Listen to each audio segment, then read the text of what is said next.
Hello students, welcome to all of you in my business studies class for class 12. Today in this lecture we are going to discuss about the next topic of our running chapter staffing, and the topic of the day is training and development. Students, in the process of staffing, training and development is the element, or you can say one of the most important elements of this process.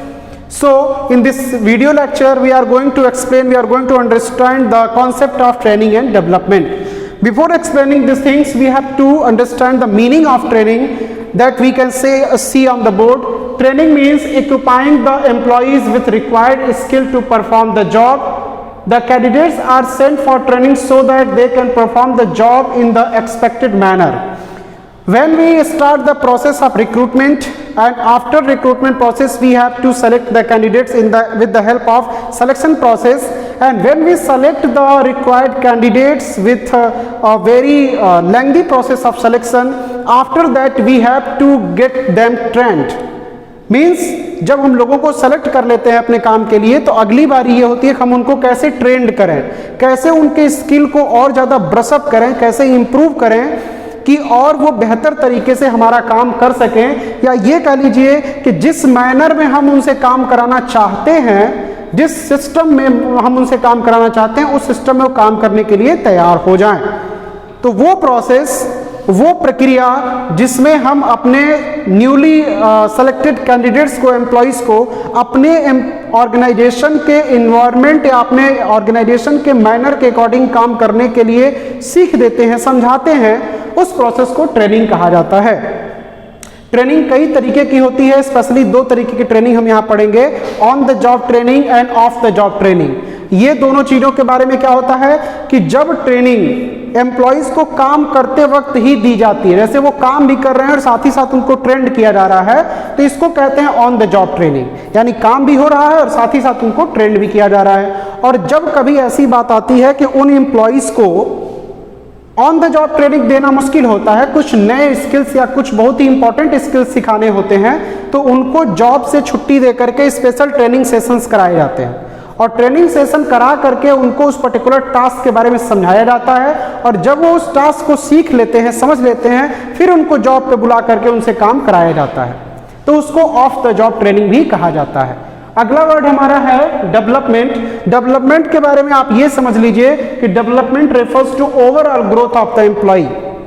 Training में हम सिर्फ उसको काम करने का तरीका समझाते हैं, लेकिन डेवलपमेंट एक ऐसा प्रोसेस है जिसमें हम उसके पर्सनालिटी डेवलपमेंट पे भी काम करते हैं, उसके लुक्स पे भी काम करते हैं, उसके फिजिकल अपीयरेंस पे काम करते हैं, उसके ड्रेसिंग सेंस पे काम कर सकते हैं, उसके eye contact and talking behaviour के बारे में भी बात किया जाता है। डेवलपमेंट एक ऐसा प्रोसेस है जिसमें हम सिर्फ और सिर्फ काम के बारे में बात नहीं करते हैं, जबकि उसको एक स्मार्ट पर्सन कैसे बनाया जा सकता है, कैसे वो हमारे ऑर्गेनाइजेशन को कहीं पर रिप्रेजेंट कर रहा है, तो उसका रिप्रेजेंटेशन कैसे अच्छा होगा, वो एक स्मार्ट व्यक्ति कैसे बन सकता है, उसके लिए हम डेवलपमेंट का काम करते हैं।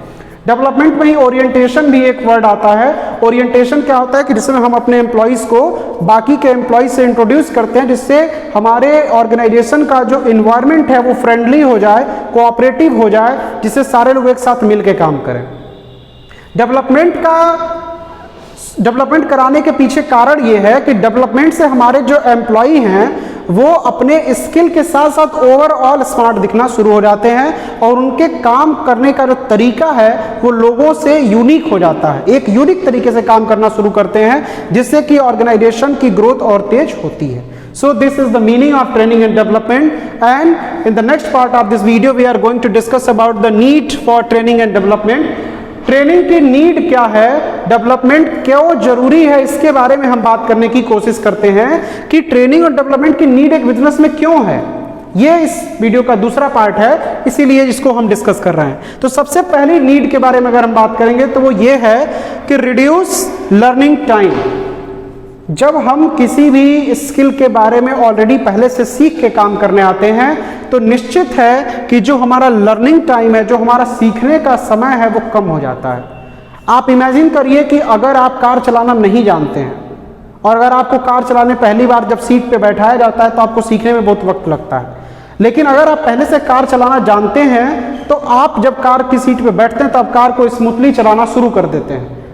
अलग बात है कि कार नई हो, पुरानी हो, ऑटोमेटिक हो, लेकिन आप पहले से जानते हैं तो उसको थोड़ी देर में समझ जाते हैं उसके सिस्टम को और उसको और बेहतर तरीके से ड्राइव करना शुरू कर देते हैं।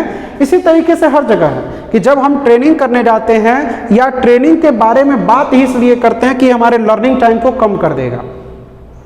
Next need is that better performance.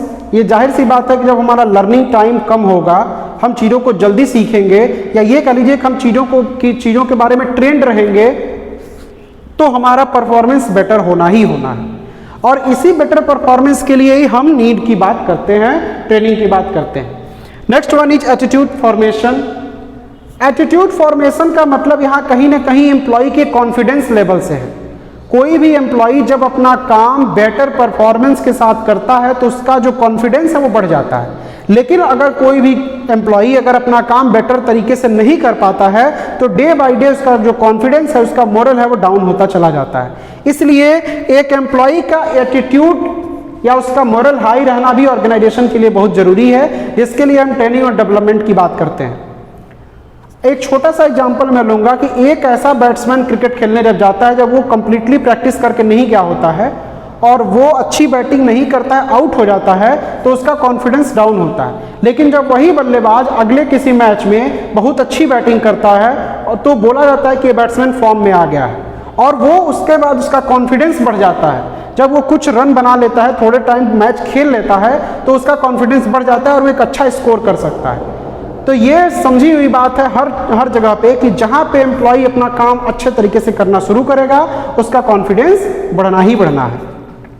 Next है solving operational problems. Students, operational problem का मतलब यहाँ ये है कि जब हम कोई काम करते हैं तो उस काम करने में हमको कई तरह के प्रॉब्लम्स आते हैं, कई तरह के स्टेप्स फॉलो करना होता है। कभी कभी हम कोई स्टेप भूल जाते हैं या हम ये नहीं समझ पाते हैं कि इसके आगे हमें कैसे जाना है। इसके लिए हमें ट्रेनिंग की ज़रूरत होती है। हम अपने ऑर्गेनाइजेशन में जिस सिस्टम पे काम कर रहे हैं, या ये कह लीजिए अगर हम किसी सॉफ्टवेयर पे काम कर रहे हैं, तो जिस भी सॉफ्टवेयर पे हम काम कर रहे हैं उसके सारे फंक्शंस के बारे में हमें जानकारी होनी चाहिए। और अगर कहीं हम उस फंक्शन की जानकारी में पीछे रह रहे हैं या कोई स्टेप हम भूल जा रहे हैं, तो उसके लिए हमें ट्रेनिंग और डेवलपमेंट की ज़रूरत है। और अपने ऑपरेशनल वर्क में हम कोई प्रॉब्लम हमें ना फेस करना पड़े या किसी भी स्टेप को हम ना भूलें, उसके लिए ही हम ट्रेनिंग और डेवलपमेंट की नीड फील करते हैं। नेक्स्ट है कि मैनेजिंग मैन पावर नीड। ये बहुत इंपॉर्टेंट टॉपिक है, मैनेजिंग मैन पावर नीड। हमें कितने लोगों की ज़रूरत है ये भी हम ट्रेनिंग के थ्रू मैनेज करते हैं। आइए मैं आपको बताता हूँ कैसे। जैसे किसी भी ऑर्गेनाइजेशन में अगर ये हम समझते हैं कि एक स्किल्ड पर्सन रहेगा, तो जाहिर सी बात है ज़्यादा अनस्किल्ड लोगों की तुलना में वो अकेले ज़्यादा काम करेगा। 5 अनस्किल्ड लोगों से बेहतर एक स्किल्ड एम्प्लॉय होता है। इसीलिए हर ऑर्गेनाइजेशन ये चाहता है कि उसके पास ट्रेंड एम्प्लॉय हो। जब ट्रेंड एम्प्लॉय होगा तो उसको ज़्यादा एम्प्लॉय हायर करने की ज़रूरत नहीं पड़ेगी। वो अकेला ट्रेंड एम्प्लॉय कई अनट्रेंड एम्प्लॉयज से बेहतर काम करता है। इसीलिए हम बोलते हैं कि मैन पावर के मैनेजमेंट करने के लिए ही हमको ट्रेनिंग और डेवलपमेंट की नीड महसूस होती है। So these are the meaning, concept and need of training and development. I hope you all understood this concept very well. So watch this lecture again and again, and with the help of this lecture you can understand the concept of training and development. Thank you so much.